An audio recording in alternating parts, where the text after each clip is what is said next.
Welcome, guys, back to the I Love Wrestling podcast. I'm your host, as always, Justin Woolwine, and today we are welcome with Ethan, who is the promoter for Divine Pro Wrestling. How we doing, man? We're doing absolutely fantastic. I apologize about hanging out in the basement down here. It's still a little toasty upstairs, even though it's starting to get cooler outside. That and the cats run around on the hardwood floors, and it's crazy. So I figured it'd be a little bit nicer, a little bit calmer down here, and you'd be able to hear me a little bit better. I like it.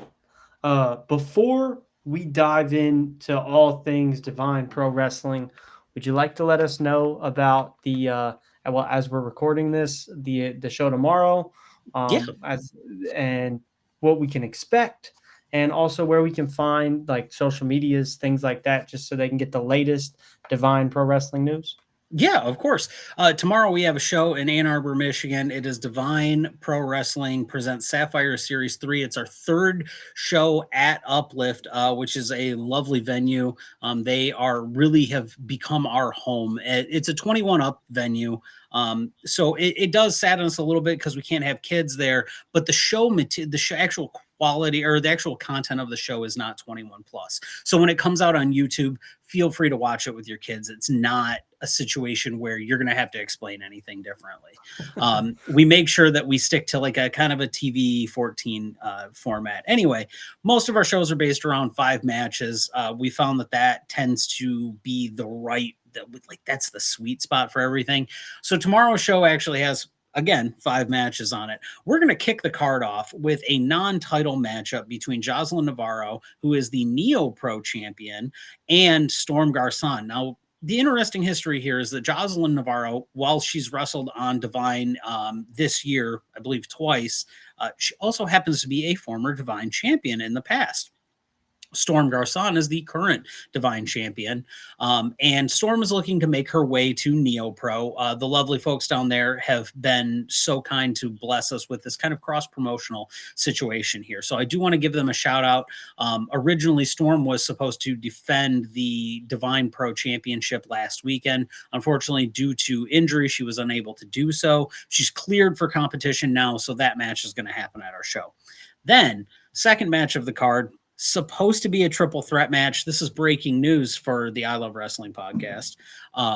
Heather Blue is unfortunately not going to be able to participate in the show tomorrow due to outside circumstances. She's fine. There's no injuries or anything like that. Just had some stuff come up. So currently, we don't know where that match stands. We're searching for somebody else to put in that match. If that is not the case, then we will have a singles competition between Celest and Regan Lydale. Regan is known to the area. Regan has wrestled at New Edge. I believe ILWPOD. I'm not 100% certain on that. Anyway, known as the Hoss Hippie out of Chicago. Regan is an incredible talent and just one of the nicest people you can possibly talk to. Very bubbly, but hits like a freight train. There's, like I said, Hoss Hippie. There's a reason she has the name. Then we move on to match 3 of the card, which is our first half main. Don't keep track of math. We're Steiner mathing our way through halves of things right now. It is Stella Buho versus Noelle Summit. This match, a little bit of history on this one. Feeling This, which was our show back on May 30th. We were originally scheduled to have Freya the Slaya versus Stella Buho, which big difference there. Freya's obviously 6 foot tall. Stella's not. But the heart is there. Stella's heart is so much bigger than anybody else. The guardian owl for a reason. So on short notice, Noelle Marionette actually showed. Noelle Summit, Noelle Marionette, she showed up. We did not know what to expect out of Noelle. She just walked through the curtain. I didn't say it was okay. It just happened. Even on no preparation for it, Stella won. Noelle felt slighted by that. Noelle offered a challenge, never one to back down. Stella has accepted the challenge. However, this is a Little Shop of Horrors match. I don't know what's going to happen because, again, Noelle is kind of just unpredictable. No strings attached, if you will, on this marionette. So yeah, I just, if you guys are in the area and you want to come out and see it, chances are it's going to be cool. I had a shopping list sent to me of like, hey, these are things I want. I said, Noelle, I can't get you most of these things because I'm sure they're illegal in about 83 countries around the world. But one of them was pumpkin, so I figured that was a reasonable request. So there'll probably be pumpkins there. I can almost tell you. I can guarantee you that. Then we have a Divine debut and actually a Sapphire Series specific debut. Former guest on this show, Ray Larson, is taking on TNA standout Dani Luna. Dani is making her Divine debut. Ray is making her Sapphire Series debut. Nice. Match I'm very interested in seeing how this goes down. Ray is she's on the upswing in the independence world, been wrestling a lot out of the Chicago area, especially for AAW. Just wrestled in Wisconsin 2 weekends ago, and Dani is lighting TNA on fire right now. Very passionate. She's very upset she's not at Bound for Glory this weekend. Luckily, we have her. And so I'm concerned a little bit for Ray here on this, but we're going to see what happens. Definitely going to be the heavy hitting match of the night. I think that is hands down going to be that. Normally you would want a palate cleanser here, but this is where we get to our main event. Our main event is for our Tag Queen Championships, and they're upstairs. Otherwise, I should have brought them down here. We have these lovely crowns. It is the Divine and Uplift have combined to present the Tag Queen Championships. They're crowns. They're not belts. We didn't see belts. Why do you need belts when you don't wear pants? The teams in this are fantastic. So at the last show that we had at Sapphire Series 2, Moist, which is Masters of Interstellar Space Travel, or Interstellar Space Travel. If I say it wrong, Mars will just pop up out of somewhere and tell me that I'm wrong. So it's Mars Crest and Evelyn Sage. They are Moist. They took on the team of Milf and Cookies, which is Juniper and Steffi Mack. Little did they know that at the end of that match, regardless of the result, they were both going to be in this match. However, as a twist, we have also added the team of social Crashouts, which is Leela Hall and Ricky Morris. Leela Hall is one of the brightest spots in independent wrestling, in women's independent wrestling that's going today. Recent stints on Black Label Pro Wrestling Epic. She's on IWR now. Is making her debut. I don't know if she's made her debut, but she's going to be on IWR. Leela's all over the place right now. And Ricky is what I like to call the best kept secret of Divine. While Ricky doesn't necessarily work anywhere, Ricky can work with anyone. These two are very much, I don't know if you know that meme where there's the girl with like the rainbow hair and then there's the goth girl and they're sisters. Yeah. And it's like two halves of one. That's these two. That is these two, like, to a T. You would think that the personalities would contradict one another, but they tend to work together so well. They're both incredibly talented. And the other two teams have their work cut out for them because they faced each other once. They know how each other work, but now we've added in this extra variable that they have to account for. And they don't, one of those two teams doesn't have to get pinned to not become the champion. I think it's going to be a great time. Milf and Cookies always brings something to the ring. I don't know what. Moist is through their galactic travels. Who knows where they're going to end up and what they're going to bring there. They're very big on couches. If you watch the previous show, there's an understanding to that, but they're very big on couches. But yeah, that's tomorrow, Ann Arbor, Michigan. Doors are at 6:30. Show starts at 7. Tickets are still available online, $15 at the link, but $20 at the door. Or come find me, talk to me. I'll hook you up. And yeah, it's a great time. It's a great place. There's drink specials. We found out that the bar has food. We were there for 2 shows. Didn't know that they did food. So that's cool. They do food. Okay. And so we always want to tell people that. Otherwise, yeah, just a great atmosphere all around. And it's kind of crazy to tuck this ring into this tiny little building that we do. Yeah, and there's no. Oh, and by the way, if you do come to the show, there's no seating, but you can stand next to the ring. Like, just don't touch the wrestlers. I'm talking. You can get very close to it. Seating is just whatever the bar has there at the time, and it's as close or as far away as you want to. It's very intimate. It's a very intimate experience. We've kind of based it on Hood Slam a little bit. I don't know if you're familiar with that, or Slam Town, I guess is what it's now called.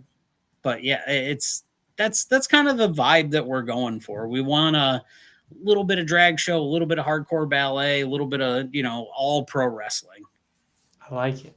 So it's really something that you can go and you can get every little piece of wrestling all in one. Yeah. It's fair. It's kind of like when AEW first started out, when you could get a little bit of everything. You're going to get a little bit of everything here. You're going to even get a little bit of WCW with one of our referees, Sean Porter. He happens to be one of the referees for us, and he believes he's Nick Patrick. So, okay. It's not a bad thing. It's not a bad thing for him. He happens to be he happens to referee for NWA for Crossfire Wrestling out of Tennessee. But I also have him as a referee, and I love it. A couple questions about the show. Yeah, absolutely. First off, I want to touch on the Tag Queens Championship, or crowns. Yeah, should we say? You can call them champion. Tag Queen champions, I guess, is the accurate technical term. Yeah. What went into the idea of, for the women, instead of a set of tag team championship belts, to give them crowns instead? So, operating out of Uplift, and this was in conjunction with the owners of Uplift, Mark and Saharsh, we were like, what can we do that kind of fits the vibe for both of us? What represents both of us? And obviously, we're a wrestling company. They happen to be a drag bar.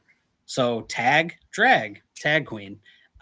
It's not as deep as it sounds, but it also just kind of works. It works together. Yeah. And especially when you think of like pro wrestling at its core is over the top drama, right? Like it's hard hitting action. And obviously there's that level of it, but there is the dramatic, the flair for the dramatic. So we wanted something that represented both of us. Now, the really cool thing is these crowns are not going anywhere. They're only going to be defended at Uplift. So the crowns are staying there. They will actually be up displayed. And so if we work at another venue, or if we work with another promotion, we might have a number one contenders match somewhere, but we will never defend the crowns outside of Uplift. That's actually kind of badass. It kind of reminds me of, like, I know Crown Jewel's coming up, but the original concept for the Crown Jewel Championships, if we keep these here, and like for them, it was in Saudi Arabia. You come and defend it every year. Like, I like that idea. I guess it's different, and it shows loyalty to that establishment, that you guys got to come back each month or each show to defend these here. Yeah, and I like that. It's really nice too, because we were able to sign on. So one of the biggest struggles in professional wrestling, from a promoter side of it, is finding venues, is finding places to run. It is just the operational side of it totally. And the reason that I speak so highly about our venue, we're actually locked in for 4 dates next year with them exclusively. Not that we can't work somewhere else, but we have 4 dates exclusively with them. There's no other companies that run out of their building. We're able to have like this very intimate and very connected relationship, to where we can, if they ask us, what do you need? And we ask them, what can we bring you? And it's a mutually beneficial partnership. And to just have that security of already having 4 shows locked down, you then take that out of the realm. When I first started doing this, it was, where are we going to run? How am I going to afford it? How are we going to get there? What can we do? Is it close to a freeway? Are there hotels nearby? How close are we to the airport? Stuff like that. And now it's like, okay, well, we figured out where we're going to be. And now it's, who can we get to come there? And being that it's a downtown area, there's parking structures everywhere. It's a bar tucked next to like kind of like a dive bar, venue for like small rock bands and stuff, and it's in the middle of a college town. So the cool thing is, we don't get a ton of college students, but man, we do get like teachers and professors and stuff like that. So that's Man, I just love pro wrestling. I agree. It's such an eclectic group of people that you come across when you're promoting, when you're working the shows, and just finding out, like, and this is kind of peeling back on the promotion side of things. When you're out putting flyers out and you come across somebody and say, "Hey, do you like pro wrestling?" and somebody says, "I used to," you can always ask them, "Well, what changed?" Mm-hmm. And a lot of the time it's simple as, "Well, I don't watch it anymore." And you could ask them, "Well, why don't you watch it anymore?" Or you could say, "Here's a flyer, come check it out." You don't have to watch on TV. That's the best part about indie wrestling too. You don't have to watch on TV. You can go to 4 shows a year and know the entire story that promotion is telling, if they tell stories. Some of them do, some of them don't. We do. We've got running storylines. We've had them for a year and a half now, or a year now. But that's the beauty of indie wrestling, is that you're not overwhelmed on content to a point where you can't keep up with it, which is kind of what I feel with mainstream. You get this content fatigue thing, and you don't get that with indie wrestling. Agreed. With that said, I'm really interested in the history of Divine Pro Wrestling. Yeah. But before we get there, I'd like to know a little bit about your history with professional wrestling. So yeah, I technically am a trained wrestler. I don't like calling myself that because I don't actively work.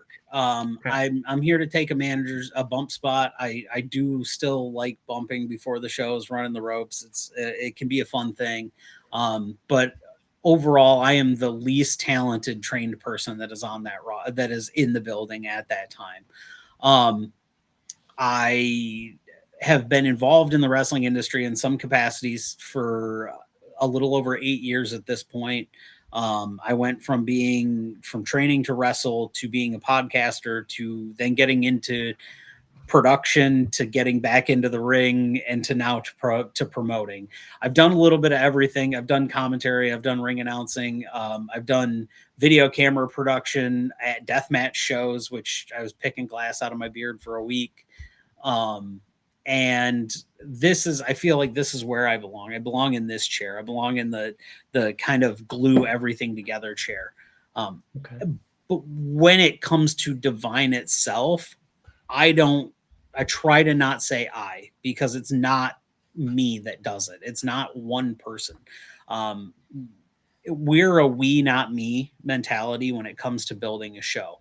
I can't make the show happen by myself, and neither could CJ Owen, neither could Summer Rawson, neither could, for a lesser extent, Sean Porter or any single wrestler in the ring. They all have to have a dance partner. They all need a referee. Everybody else needs we all need somebody to direct us, but also you need those people to direct. So it takes a village. It really takes a village. And that's where I'm at now, is I very much enjoy being the village director, but I have input and support from so many incredible people behind the scenes that all the way down to my camera people and my sound guy, they are just top notch for the production value that we get. That's where I am. It's one of those things that I like talking about myself when it's something about me, but when it's something about the show, man, I'm talking about everybody that's around me, because I feel like that's how the show gets made. Definitely. But yeah, I used to. If you want to know a little bit about me, I used to wrestle as the Hoochie Daddy. And it's not a name that really vibes with the current product here at Divine, so I don't do that. Also, there's a deathmatch wrestler. His name is JB. His name is he's the hardcore Hoochie Daddy, JB Anderson. He's a really chill dude. He's a good guy. I found out that he was using the moniker. Somebody tagged me and they're like, "Hey, there already is a Hoochie Daddy." I looked at what he did and I went, "Nope, he's got it. That's him. That's all him." But he's cool. He's on my I mean, we're Facebook friends, so I'm sure when I share this out there, he'll see it. I just don't really do that stuff anymore. I would love to get back into managing, not on screen at Divine. I think one of the biggest things, and this is not a knock on promoters in general, but I think one of the biggest like ick moments that you can get as a promoter, unless you are a very accomplished wrestler or a very accomplished manager, if you put yourself in any other position than like a ring announcer or a commentary spot, I don't like that as a promoter, because I feel like you're taking away from the product that's out there. Like, and I mean this in a seriousness, IWR, we all know that Rhino is, you know, the promoter at IWR himself, and another gentleman named Gary, fantastic guy.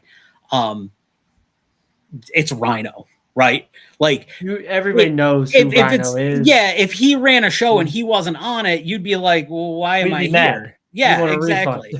Nobody's coming to Divine to see me. I mean, somebody might be there to see me, to be like, hey, we're supporting you, and I'm like, cool, but you're also supporting all these fantastic people, these fantastic creative minds. So that's where I'm at with pro wrestling. I love it. As for the history of Divine, if we want to get into that, so this all is, what's really weird is I do owe a lot of credit to the deathmatch world, right? Okay. So the reason that I even own Divine is because I met the owner. I worked a tribute show that they were doing for my trainer, Truth Martini.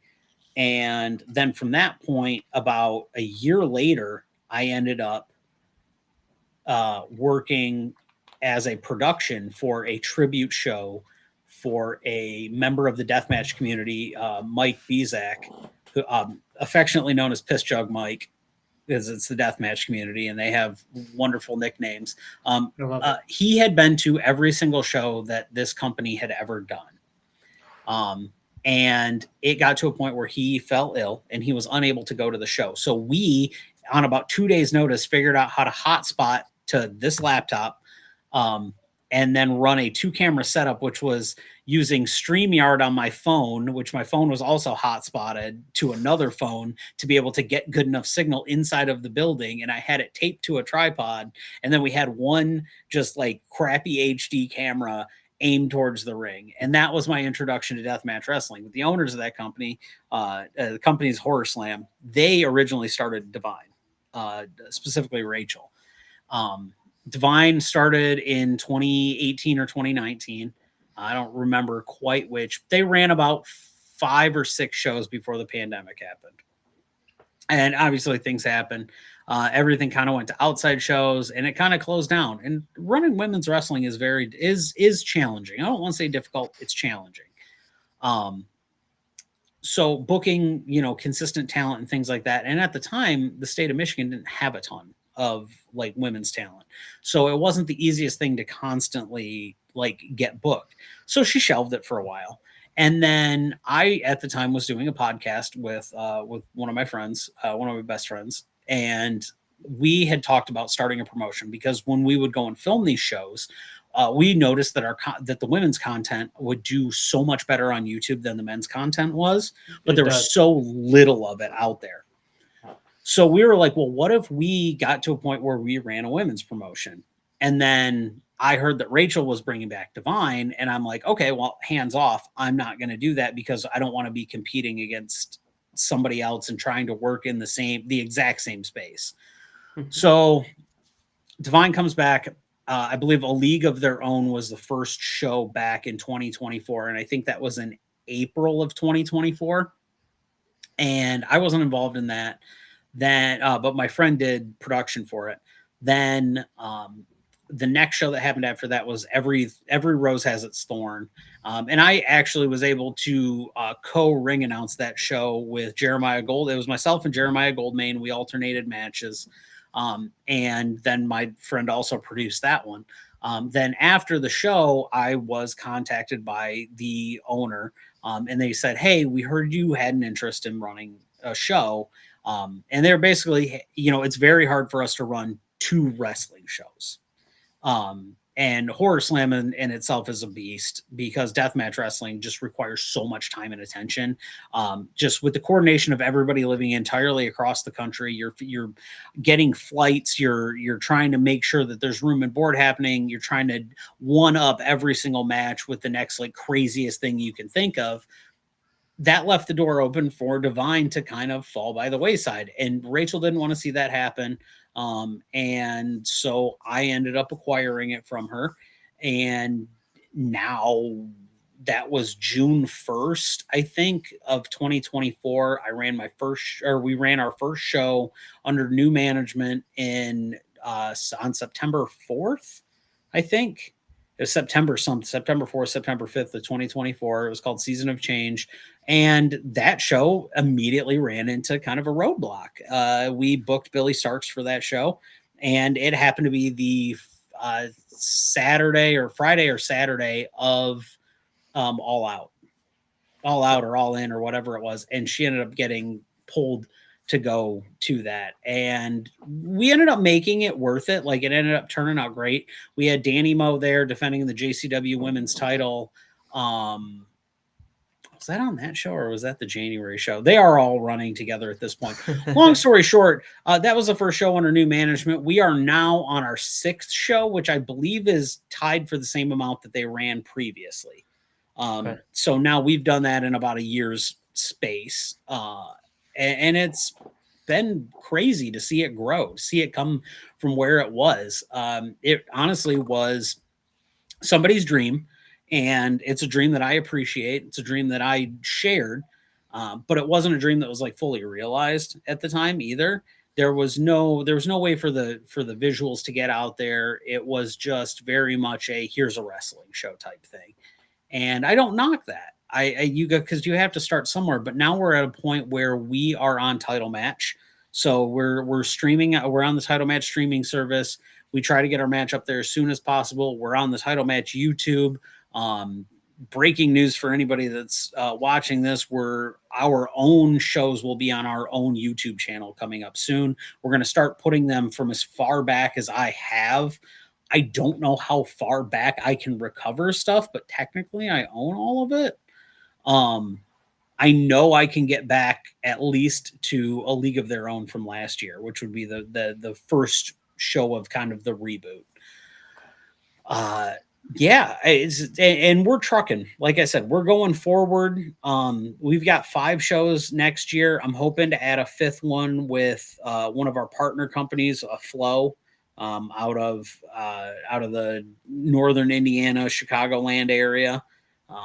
They've been an incredible. John and Scott and Sean and Peapod and everybody that's entailed with that. They've been incredible partners. They actually housed the first. As a part of Divine lore, they actually held the first Divine match under new ownership on their show. It was Stella Buho, who was the champion, taking on Leslie La Munich. I apologize. Leslie Michelle is her name. She's a not quite a luchador, but she's very good technical wrestler out of Chicago area. Mm-hmm. So, but yeah, I think she's coming back. She was injured for a while. I think she's coming back the end of this year. So that was the first match there. That took place at Indiana Beach in front of like 300 people. And it was one of the coolest things to see, just to sit on a stage, like kind of at the back of the room and just watch magic happen. And just to like, finally, this is something that I've had a dream of, and to watch other people help me bring it to life and let me help them bring their dreams to life as well. So in this conversation, you've talked about being a wrestler, being a podcaster, and doing production, and then being a promoter. How do you think you got to where you are now? Like, what was that progression like? And why did you what went into the decision to say, hey, maybe I'm not going to do the wrestling thing. I like doing the production thing more, or, hey, I'm doing the production thing. Maybe I'll try a podcast.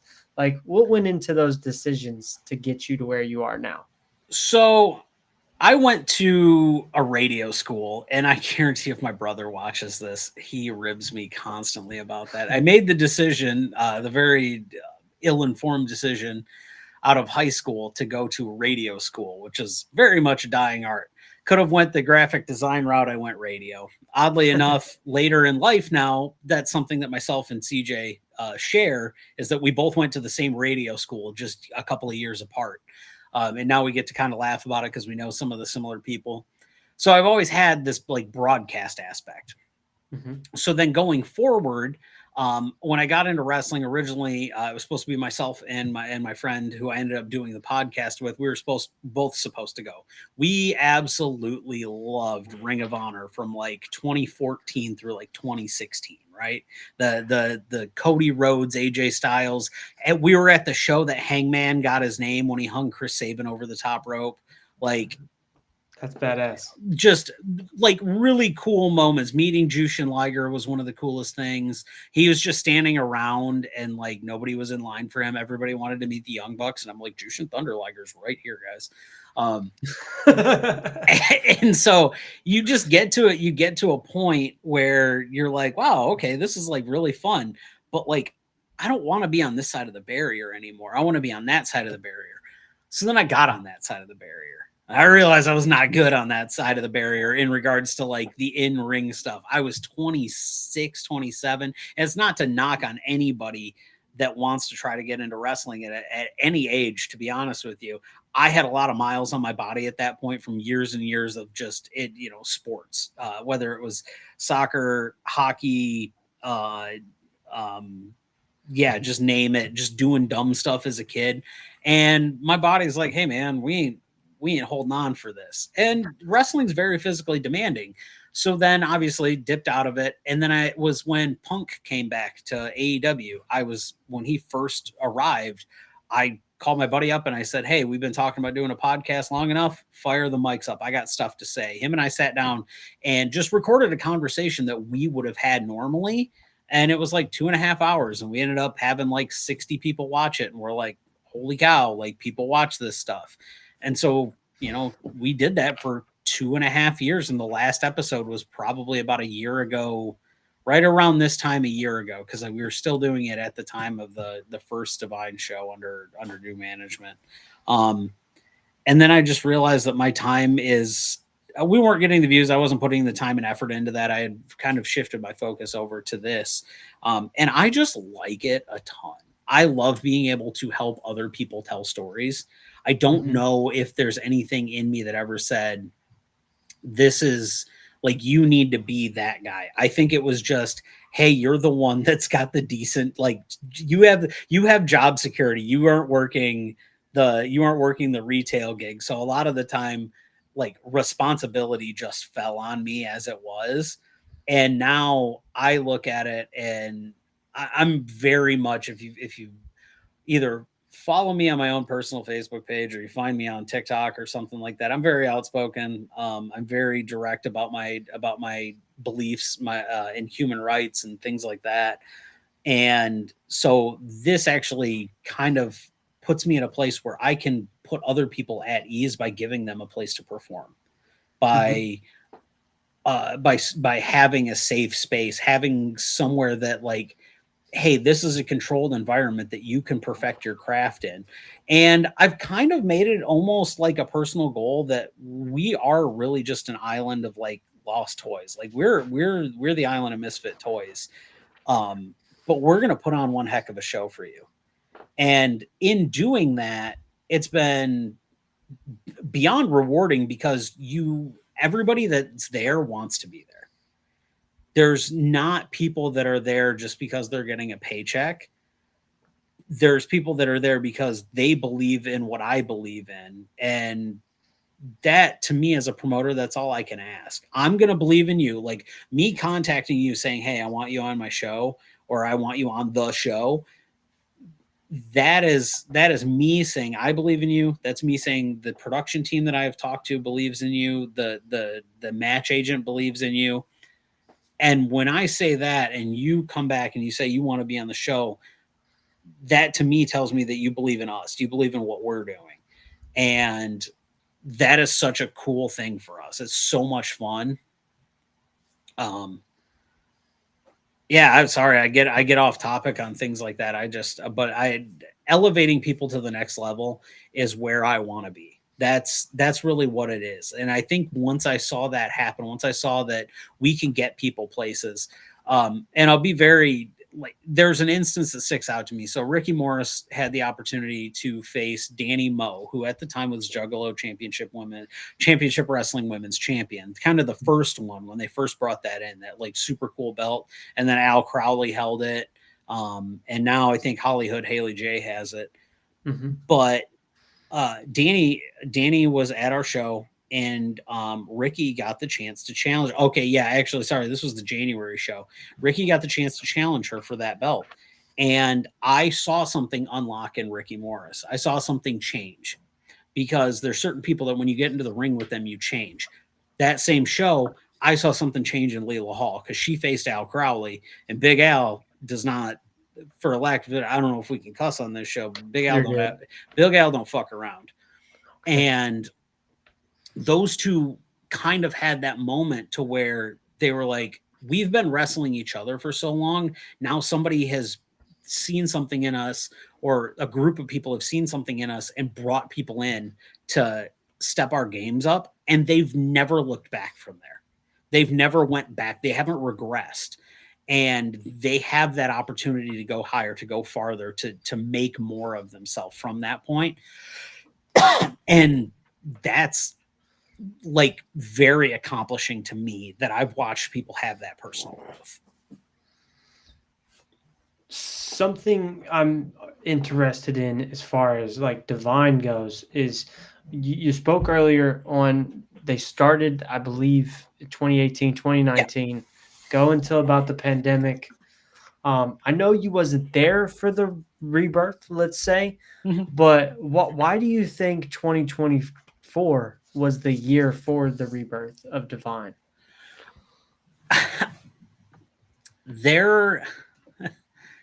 I want to be selfish and say it's because we were filming matches and putting them out there, and they were doing really good numbers. And like, because I knew the owner, previous owner before that. I want to say that that's the reason, because we were filming their shows as well and putting their stuff out.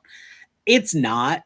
In reality, the House of Truth, now Grind Time Wrestling Academy, but House of Truth, when I went there, they had started to put out this like amazing crop of talent that has started to like get onto the scene and become big. Leela Hall, Ricky Morris, Pepper Pride, Rory Shield. There was like this new resurgence in that. And then you had the Ray Larsons coming down from like the UCW, the Rohit Raju school area. And you had Stella Buho coming from IPW, Josh Raymond's school. And you had, then you had the classics. You had, I don't know, buddy, they're going to get mad at that. Not the classics, the veterans. You had the ones that have stood the test of time. Your Mickey Knuckles, your Randy West, your Thunder Kitty. And it was finally a place where they could all converge.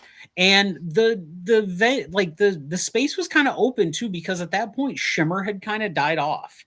So you had this chasm that was looking to be filled, and you still had places. Shine was running down in Florida, so you still had that.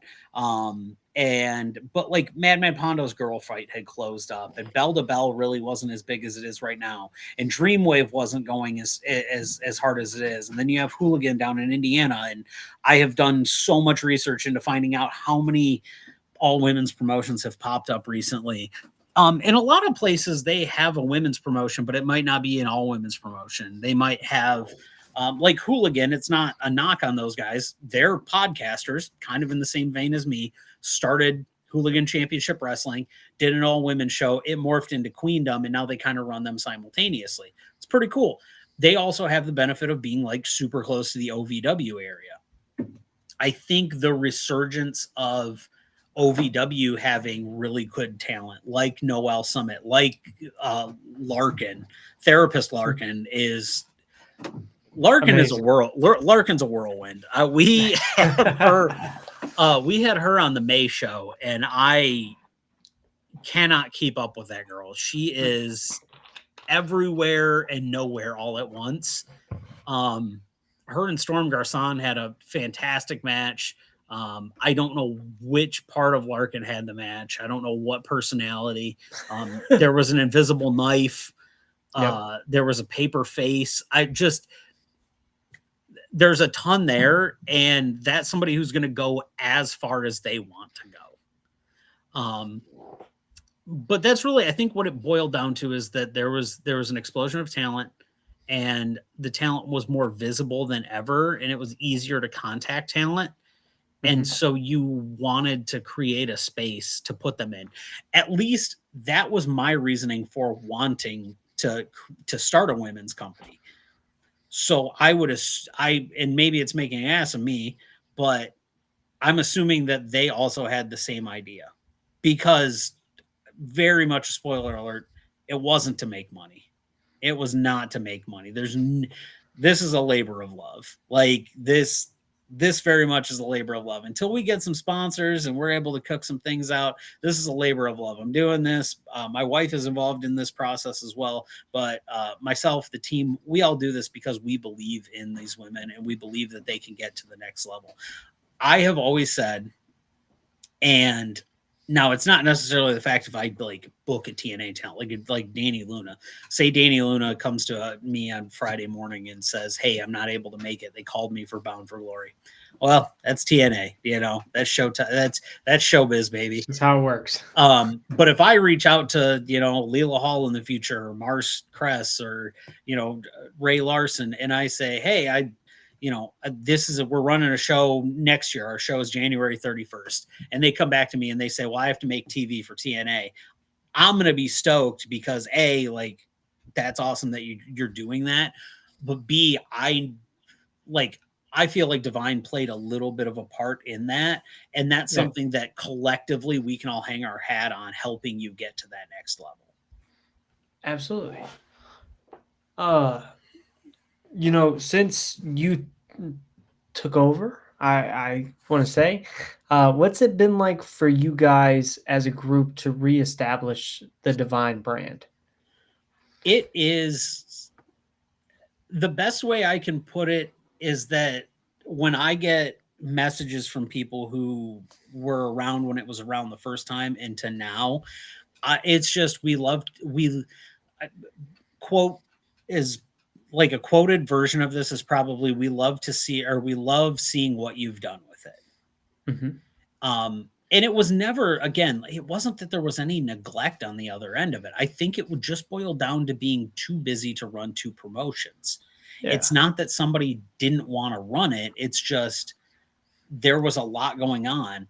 And so now it's heads and tails. It's unrecognizable from what it was. We have the same logo, and well, I guess technically we have the same logo. We kind of change up the color scheme actually. Now, the one that we use more is the one that you see on these pages, where it's the pink and blue Divine script logo, but we still have the big luchador logo.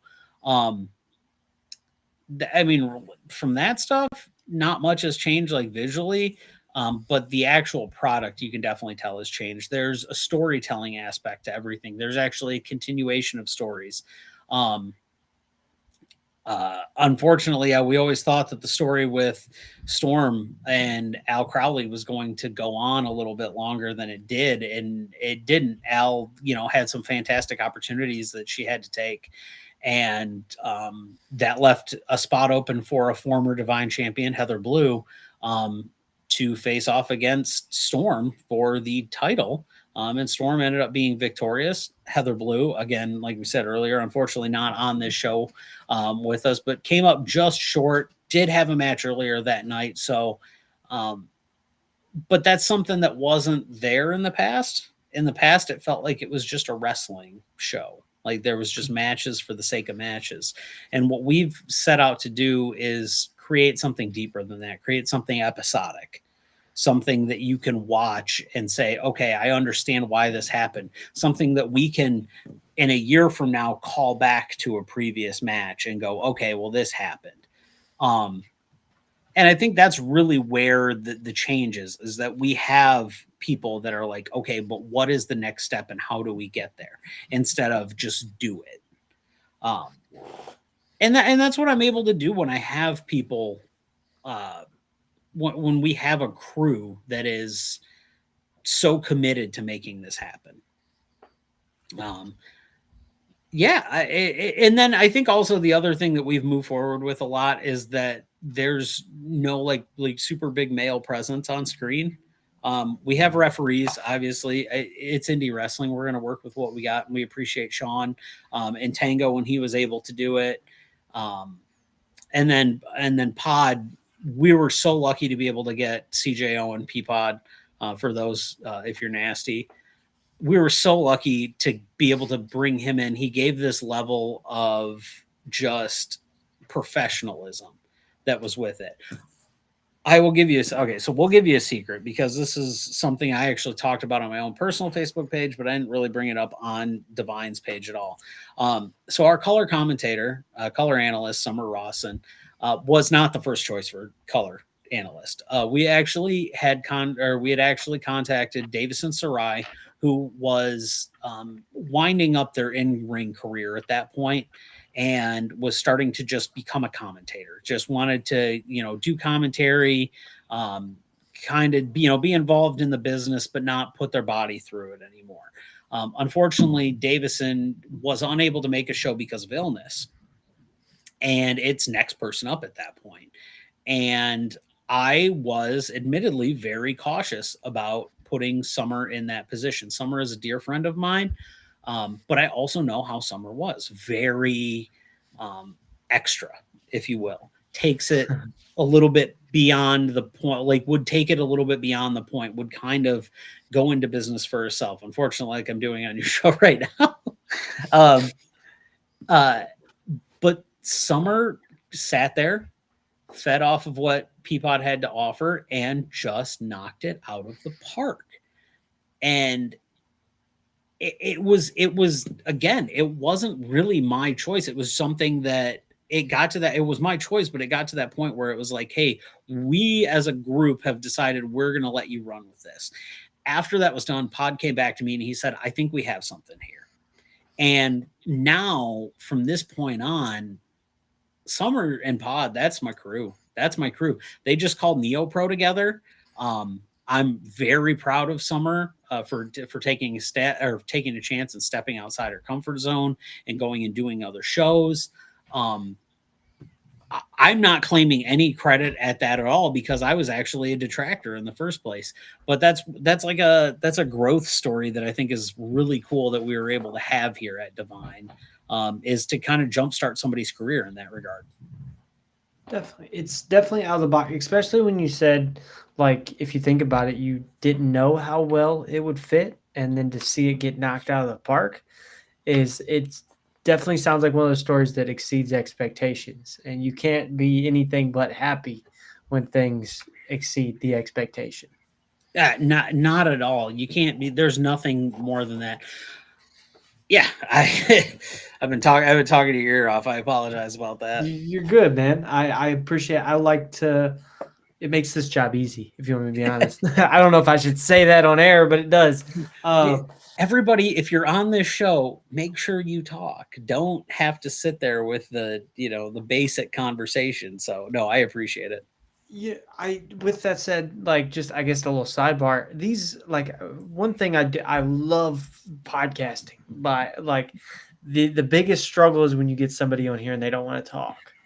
Oh, I always get confused when you get somebody that's like, yeah, I want to do the podcast, and they get on here and they don't talk. I'm like, okay, now what was the point of saying yes? I loved on podcaster to podcaster. I loved interviews. My favorite thing about doing an interview is getting somebody talking. It's not ask them. Don't go in. I would never go in with a list of questions. I would have 4 questions and it was almost like quadrant. So it was a question, a question, a question, and a question. And they were all 4 very different things. But I love asking a question that leads into them telling you more about themselves Yes. that's related to it. Don't, and I mean this. This is a point of advice to anybody that's listening. If you are an aspiring podcaster and you get a wrestler, you get somebody on your show, don't just straight up say, well, why do you like wrestling? That is probably one of it's the question that everybody's going to hear the most, but it also doesn't tell you anything about them. They like wrestling because they're larger than life characters, or they like to hit people. That generally tends to be the 2 answers that come across by that. You can ask that question, but ask it in so many other ways. And I'm glad you said that, because like usually when I start these, like with the wrestlers, my first question is, generally speaking, when did you find it? But also, what made you fall in love with it? Because it's a different way to ask the question you just were talking about, but to make it I always find it a little bit more intriguing, because why you like something is one thing. Why you fell in love with it is a completely different story. Absolutely. Why do I like wrestling? The first episode of Monday Nitro. It was one of my earliest memories as a kid. It's one of the only positive memories I have of my dad. That's why I like wrestling. Where did I learn to love wrestling? It was 2006, and it was at Cobo Arena, and it was when Mick Foley went through a flaming table on Saturday night's main event. That's when I learned to love wrestling. Yeah, and it's pretty, like, those are easy things, and all of us that have been around, like, you just know. Like, you just know. Yes. You know when you do it. Well, who's your favorite wrestler? It's Eddie Guerrero and Sting and Goldust, those are easy questions. But it's, if you get them to that point, it's like, well, what makes them your favorite wrestler? How did you get to that point? What drew you to that person? What made it click? How have they inspired you in your life? Like, I think in the Getting easiest deep one, into it. right, and the easiest one that you get into is like Eddie Guerrero is somebody who you always look, and this is a guy who went through an insane amount of trials and tribulations in his life, and a lot of it to his own accord was self. Yes. He hurt Inflicted in a himself. way. It was self-inflicted. Yeah. And so you see it though, and I always look at Eddie and I'm like, hey man, I'm 5'9", he was 5'8", 5'7", whatever he was. Like, I'm not a big dude, he's not a big dude. I mean, he was big, like muscular, but he wasn't a big dude. He overcame a lot of stuff. Obviously, he had the lineage of having like a solid family background, but he still had personal like demons to overcome, and we all kind of have that as well. And so he was somebody that, like, as a kid, I was like, man, here's a guy who was a cruiserweight in WCW, and then he became the WWE World Champion. If Eddie can do it, I can do it. And like, now I'm sitting here going, damn, I'm almost as old as Eddie Guerrero was when he passed away. And it's that weird thing that clicks with you, and you're like, ooh, like, that's creepy. Like, we're just gonna remember the good stuff. I agree. It's crazy when you think about things like that, because I'm at a state. I'm 25. If I think about it, MJF is like a year or two older than me, and he's been AEW World Champion. And so, like, it's crazy when you start putting things into that perspective.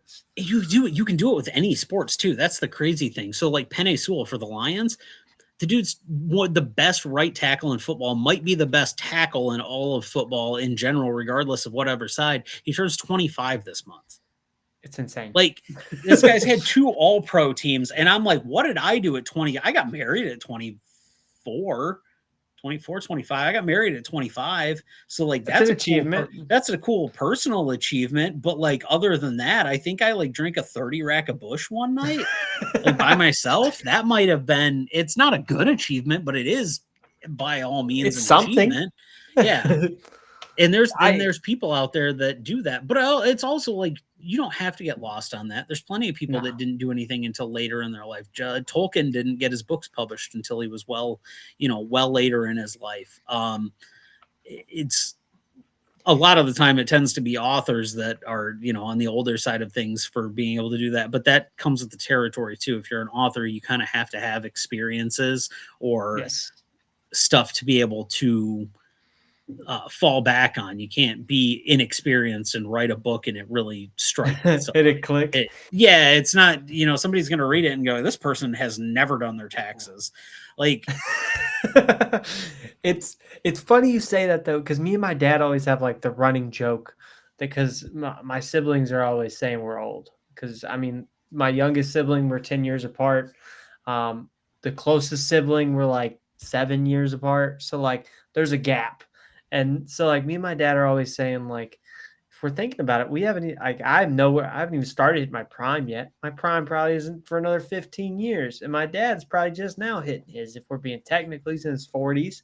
Like most people in life, you like there's an odd perspective. I feel that like some might consider when you hit 40, like life's over. But then there's the other people that are like, nah, 40, we're just getting started. I'm 30. I'm 34. My youngest sister's 19.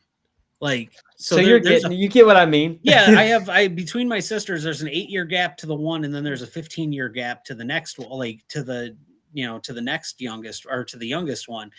And then on the flip side of that, I have 2 stepbrothers that are within a year of me. Like my one stepbrother is 3 weeks younger than me, and the other one is 363 days younger. 363 days younger than me. His birthday is the 28th, mine's the 31st. Like that's it's crazy how you can like see that. It was just, life is such a strange thing. Speaking of strange things, so one of the other things that's been absolutely fantastic about Divine, and this is back onto the rest. I love the getting it back back to the segue thing. So one thing, and I want to talk about this because the guys are going to love this, so I'm going to make them listen to it to watch it. Specifically, Peapod. After every Divine show, we have a ritual. So a lot of shows will like go out to eat. They'll go to the bar. They'll do something. We're already at a bar. We like to go to Sheets and get like chicken tenders from the gas station. And then we come home and we come back to my house and we end up playing a lovely card game called Magic the Gathering until like 4 o'clock in the morning. So I'm already preparing my body mentally that after we break down from the show, I'm going to come home, I'm going to hop a quick shower, and we're going to sit in the basement and sling spells for like 8 hours. But it's one of those things that like, I wouldn't be doing that. These are people that I wouldn't have like friendships with outside of wrestling if it wasn't for Divine itself. And now if something ever happens, if like it gets to a point where, financially it's not feasible, or it just runs its course, I'm going to have those friendships with these people. And that's one of the incredible things about wrestling is you can develop friendships with people over almost anything. And I love it. And I love it. And I had to bring that up for the guy, for all of them, including Summer, because we've gotten Summer into it. And now we're slowly we're trying to weasel Ricky Morris into playing. She keeps calling us nerds. And we're like, yes, but you have to understand, like, you don't know how good it feels to tap 2 and counterspell somebody's commander. It's just it's so much fun. It's so much fun. Wrestling is basically if just a bunch of drama kids like grew up and decided to do something that wasn't directly community theater or LARPing. But in reality, wrestling is LARPing. Like, you are live action role playing. You're role playing a character that you've created in a world that somebody else is like saying, hey, bring your character here. Yes. Yeah, it's wrestling's for nerds. It's for everybody, but it's really for nerds. Like, I love it because I think one of the main reasons I like it so much is because it doesn't matter what walk of life you're from. Anybody likes, like, a wrestling crowd is filled with, it might be the most diverse crowd out there because anybody from any walk of life can look at wrestling and see a character that they relate to. Like for just an instance, as we're recording this today, I had an episode of the podcast come out. I had Coda Hernandez on. He's a Chicago. He's about to face Hernandez in a actual Hernandez 187 in a street fight tomorrow. I'm actually a sponsor for that show. That's why I got the interview. Yeah, but in that interview, we're talking about how um, LAX inspired him and how he was able to watch that growing up and relate to them. And it was crazy because he was telling his story and pretty much down to a T, down to watching it with his brothers, his siblings, his dad, his grandpa, and then down to just relating to the people on screen I identified with. But like the craziest part was him saying, okay, well, you see people like Homicide and Hernandez as LAX. And for him as a kid that grew up in Chicago, like the people his family was around, he could relate to that. And I was Yeah. like, it's crazy is me, a West Virginia um, white kid, related to LAX for a similar reason, but different because I was like in West Virginia, we didn't like when I grew up, there wasn't a lot of Mexican people there. There just wasn't. It wasn't a very Hispanic culture. I mean, it was West Virginia in the mid 2000s. It wasn't diverse yet. We got Mothman and we got mountains. That's about it. So, but where I grew up with my dad, the people like Homicide and Hernandez looked like people my dad was associate with. And so it was like I understood kind of what he was talking about. And then it was like those weird like worlds collide, like we're from two different walks of life, but this one thing is so similar that we was able to see it. And it's crazy that like that story happens so much with wrestling. It can bring people together. I remember being in middle school and like it shows my age a little bit, not middle school, but elementary school. There wasn't somebody in elementary school that didn't crotch chop at some point. Like everybody knew DX. Like that was a universal language. There were kids that it's like third grade and we had nonverbal kids. And at that point, you didn't know what that was. Like that wasn't a thing at that point. You're just like, Travis is weird because he doesn't talk. Like he only answers math questions, But you know what Travis did know? Like he was crotch chopping. He would crotch chop, and then he would get. And it was funny because he was the quiet one. He'd be like he'd get in trouble, and then he just wouldn't like argue back. And you're like, oh, all right, well, cool, we'll do it and argue for him. Like I don't. It's just it really is a universal language, and I think that's the coolest thing about wrestling is you can sit there and you can watch wrestling from other cultures, whether you can understand the language if you're watching like British strong style or you don't understand the language and you're watching something from CMLL or New Japan or my goodness. And this is again plug in Peapod's work because he calls the English commentary for this Puzzle. Holy cow. If you have not watched Puzzle is phenomenal. I didn't know about it until the Peapod episode. Holy cow, Puzzle is so cool. Princess Pistachio, what a character. Oh, I love it. Just jumping back to Divine. Yeah, sorry.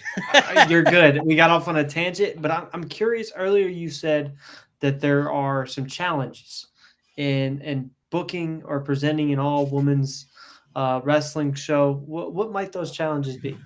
So you get to a point where you're trying to book a show, right? So you look at a normal wrestling show and you might have one or two women's matches on the card, typically singles matches. So then you're that total of four people on the show, 4 workers. I'm trying to run a show and we're trying to book, in this case, we've got a triple threat and then we've got a triple threat tag match. So there's 9 people. And then I have 3 other singles matches on the card. So we're up to 15. So instead of finding 4 women for a show, I have to find 15 women for a show or more if I'm going above and beyond that. So I get to a point where it's like, okay, well, I got to book all these people. Then you have to coordinate. And then you have to worry about, well, there's also regular wrestling shows going on around you regionally. There's always some kind of indie wrestling going on. So you reach out and you go, are you busy this day? And, are you available for this booking? Are you available for this booking? Are you available for this one? And generally speaking, I'll reach out to 22 to 25 women and get like 10 of them back that say they're available. And then I have ones that like I've given them the dates for the rest of it for next year. And I'm like, put all of these in your calendar. Like you're on these shows. Like Juniper on Milf and Cookies. Juniper is a promoter's dream because they always cut a promo. They are always there to help out. They are always sharing flyers. Now, I will say this, and it's to no fault of anybody else on the show. Juniper lives closer to me than anybody but I think Ricky Morris, and has transportation. So Juniper helps with flyering and things like that. Mhm. So you get to a point where like there's a reason people are on a show all the time, and it's because their presence is really good to be around. I'm not like we run on vibes. I'm not gonna lie, but like they have a good presence, but then they're also very helpful for making the show happen. And they just like when you do a good job, you're rewarded, and this is a situation where that's the case. But there's other times where I have to fight. Like there was a show we ran earlier this year. We had 3 other promotions, not really in the area, but like in the state that we're running. And somebody was like, well, I'm working for this place and I'm working for this place and I'm working for this place. And somebody was like, well, I can pull double duty. And I'm like, don't do that. Like you pick and choose which show you want to work at, but I'm not going to be upset if you don't choose mine. I understand. Like if you have already said you're going to work for this place or you already said you were going to work for us, just choose whichever one you feel more comfortable with and you think is going to advance your career. But that's where we get into that problem of now, like I was talking about with Queendom and Bell to Bell and Dreamwave and insert promotion here, like even MPX, Matthew Palmer, Athena's husband, Athena and Matthew, they run a MPX, which is a weekly show out of Texas. They have an all-women show now too. So while the talent base has gotten bigger, it hasn't gotten big enough to support a bunch of all-women shows. So now it's picking and choosing those times that the venue has available. And then especially in the fall, they're right in smack dab in the middle of Ann Arbor, which is where the University of Michigan is at. I can't run on a Saturday. It's football season, you know. So we have to make sure that we avoid football season. We have to make sure that we're working around other shows and things like that. And again, these are challenges, but I'm not going to say it's difficult. It's as difficult as you make it, because if you put forth the effort and you develop the relationships with these workers, that you can usually get to a point where you've created such a positive working atmosphere that they want to come and work for you. And when somebody says like, hey, I really enjoy coming to Divine to work, that's the highest compliment I can get paid by a worker. Like, because I can go back and then myself and the match agent, Kevin Calloway, and Pod and Summer and everybody that was able to present them in such a good light that they enjoyed their time there. That's huge to all of us, because we're like, okay, we're doing something right. We're doing something right. We have it going. Yeah. So again, it's a challenge, but the difficulty is what you set it at. It's how difficult you make it. And then another thing that comes with that too is like people are expensive, right? Inherently, people are expensive. Yeah. And this isn't a situation where I will tell somebody their worth. I'm not going to say, hey, I think you're charging too much. If you set an amount for your rate, that is your rate. I am not going to argue with you about that. If you are open to negotiating it, I'd be more than happy to negotiate with you. However, it is not my place to tell you what your worth is, and I don't feel comfortable telling you that, yes, you can come work for us, but you need to take less. The only time that is a case is if you come to me and you say, hey, I'd really like to get on this show. What can I do? And then I will talk to you about your rate, and we'll try to see what we can do to get you on the show. And I know you're not supposed to like talk about money with stuff, and everybody says keep it under the table. Realistically, though, that's what happens. Like, you're in this for 2 reasons. You want to make enough money to be able to support yourself because the world's expensive, and a lot of people have day jobs, and wrestling's not supporting them. But if somebody's driving 6 hours to get paid $80, they give a shit about helping you with your show. They give a shit about where they're getting to, about getting ahead. They're not making a living off of $80 driving 4 hours one way. They're burning that in gas going back, or giving gas money to whoever they're with, or splitting a hotel room or something like that. Easy. Yep. So it really just boils down, like I would say booking people is the hardest thing, but it's not a bad thing in the way of it's not, an option. What's cool about it is the reason that it's such a challenge is because there's more avenues open. There's more doors open for people to work at. And I like that. I like that because it tells me we need to step our game up to make ourselves a destination that people want to work, but also the people that we're not able to accommodate, there's other places for them to work as well. So it just opens things up, and different owners have different ways that they like shows done, and different people that producers produce shows differently. Like I said, it's a challenge, but it's not difficult. I think that might be the closest way I can explain how like doing a podcast is challenging. The hardest thing is just getting somebody to say yes and then appear. After that, that's the easy thing. Like the easiest thing comes the conversation, which some people would say that might be the hardest part. But until you actually start trying to do this, you'll learn that the hardest thing, especially in a wrestling bubble, is getting wrestlers on to talk to them. And I will say the nice thing is in your case, as you gain those relationships, other people can recommend coming on the show, and you begin to develop I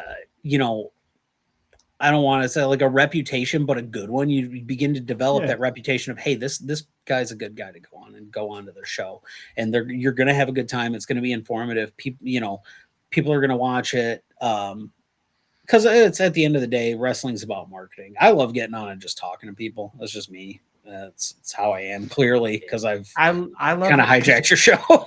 It's just, it's the fun thing is it's just about getting to know how other people view the business, because there's so many different ways to view it. You can view it from a viewer perspective, and that's a broad spectrum because you're either a hardcore fan or you can be a mainstream fan, or you're watching it from the eyes of somebody like myself who's a podcaster. So I analyze a little bit, but I don't claim to be anything. I didn't go to journalism school. I don't have a degree. I'm a guy who picked up a camera and had an opinion, and people started listening. So, and that's the beautiful thing.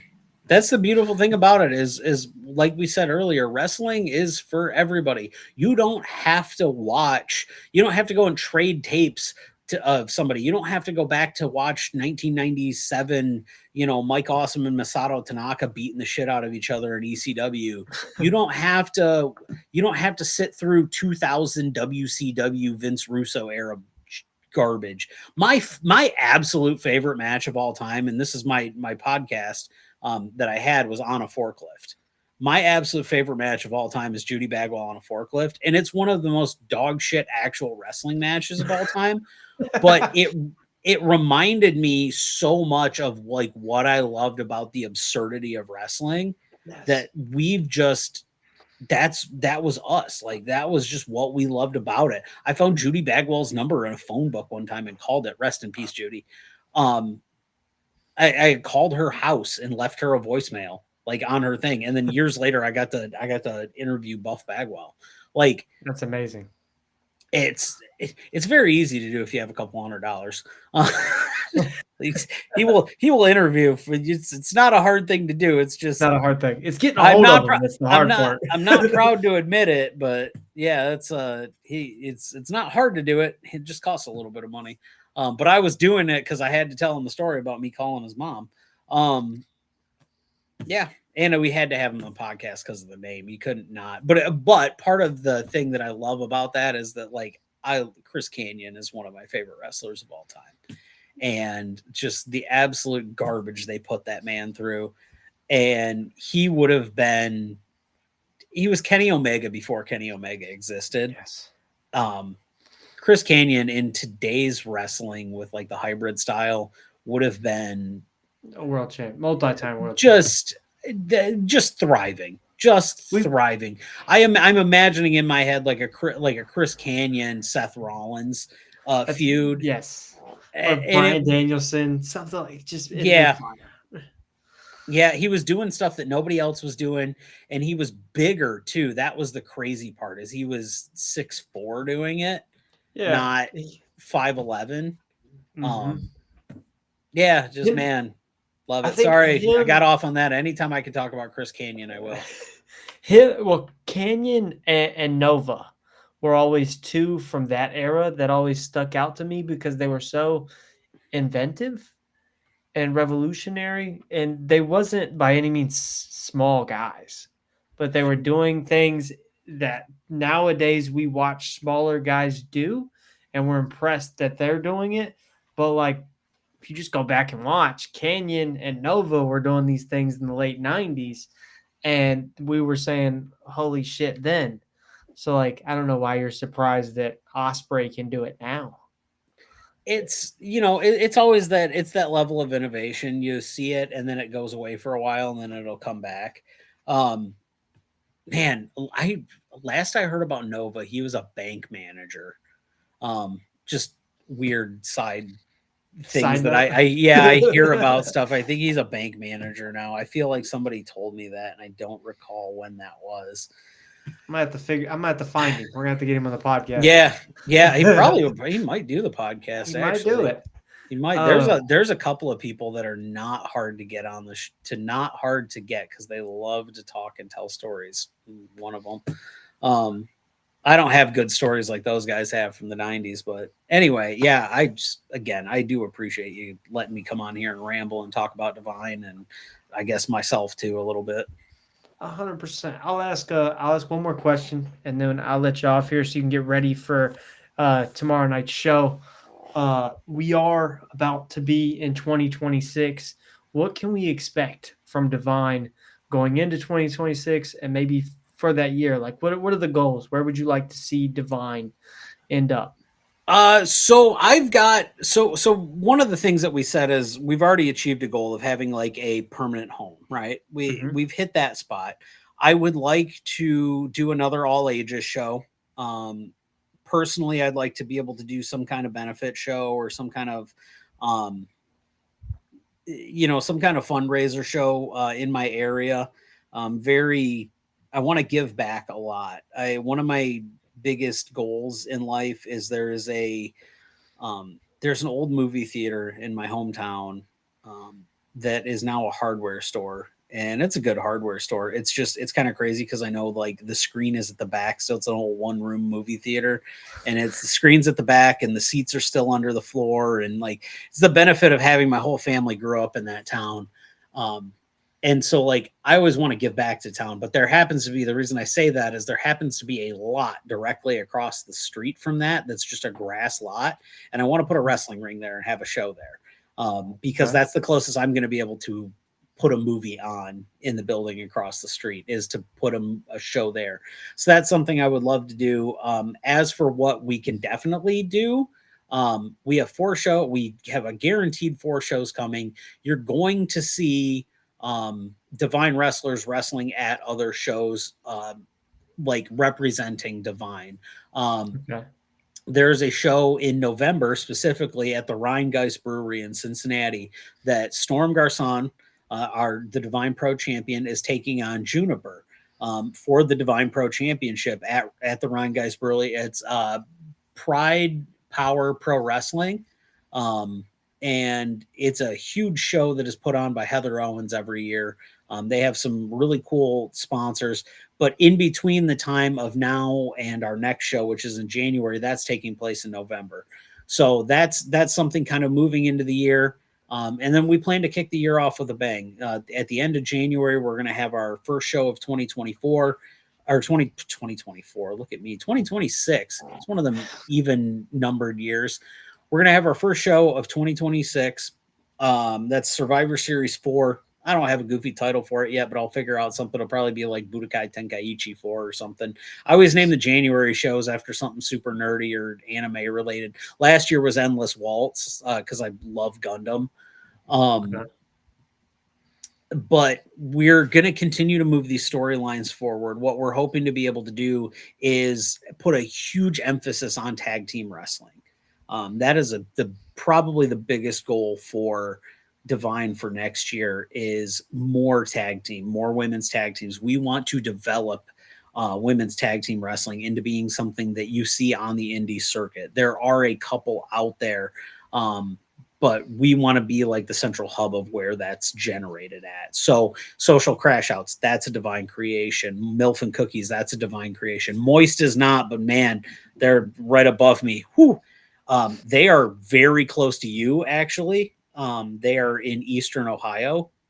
Mm-hmm. So if you ever get the chance to see them, either online from one of our shows or out and about somewhere, Milf and Moist is just, they're so entertaining. And this is really what you see here with the three of these teams, along with the team of Leela Feist and Carter Kaufman. That's kind of the basis of our tag division. And then earlier today, Heather Blue, even though I know she's not available on the show, had actually tried to put her foot into the ring by herself and then bring her dog along with her as tag, to be tag queen champion. So I'm intrigued to see what Heather does from that point. It seems like she has some interest in that too. For anybody that knows Heather, she's not very good about having friends. So I'm intrigued to see how that goes. But hey, if she brings somebody along and wins a qualifying match or something, I can't do anything to stop her from going after the belts or the crowns. Definitely. But yeah, tag team wrestling. That's going to be it. I love old WCW. A lot of the people on the roster do. And it opens. It's like two matches in one because you're seeing a bunch of different people work together. I love it. Ethan, I want to say thank you first and foremost. This is a great show. I like how much information you're able to give. It makes this fun. It makes it informative and entertaining. So thank you. If you ever want to come on for a part 2, maybe close to that January show, maybe we can get you back on here and we can promote that one. Yeah, of course. No, I'm always down. I can always come up with something. I can always bring so much just dumb stories. Next time I'm on, I'll tell you about how the whole reason we got back roped in with wrestling is because my buddy got a machete kicked at his chest during a match. So that's a really fun one. Yeah, we'll save that one for next time. Maybe I'll make him make an appearance. So he's alive. But that's one of those. I do appreciate you having us on here again. I'll just plug it really quickly. Divine Sapphire Series 3 Season of the Witch. We are at Uplift in Ann Arbor tomorrow, I guess today as this airs, October 10th. It's 210 First Street, 100 North is the apartment number for the building or unit number. Tickets are $15 online, $20 at the door. We do have new merch. We have these shirts, but they have our pink and blue logo on them now. So those will be there tomorrow. TNA's Dani Luna is going to be there. So if you want to get up close and personal with the TNA wrestler, don't touch her, but you know what I mean? You can see somebody very close. You don't have to pay $300 to sit front row at Bound for Glory. Please come out for that. Check out all of the fantastic artwork that we have done for this. Peapod made both of these posters for us, including the Lost Girls poster that we have. I have a few of those extra if people want to take them home. Then if you want to find us, Divine Pro Wrestling 2019 on Instagram, Divine Women's Pro Wrestling on Facebook. You can find us at Divine Pro Wrestling or Divine Women's Pro Wrestling on Blue Sky. We're soon to have a YouTube up for us that has all of our shows, and they should be in chronological order. So if you want to go back and find out what stories are being told, that should tell you everything. Other than that, yeah, we got 4 shows next year. We're looking forward to it. I'll be that guy. We're always looking for sponsors. So business sponsors, really. I don't like doing the individual sponsorship thing. I think that gets a little too parasocial, if that makes sense. But if you want to be a VIP fan and you want to spend $50 and I'll get you a signed poster and a t-shirt or something, I'm cool with that. That doesn't bug me. I don't know. I'm sorry about that weird little aside. I've always thought about that. Anyway, yeah, that's where you can find us at. Gotcha, man. Thank you so much. If you want to, like I said, doors open. I'll leave this to see you next time. Yeah, appreciate it. I appreciate being on. I hope to be back.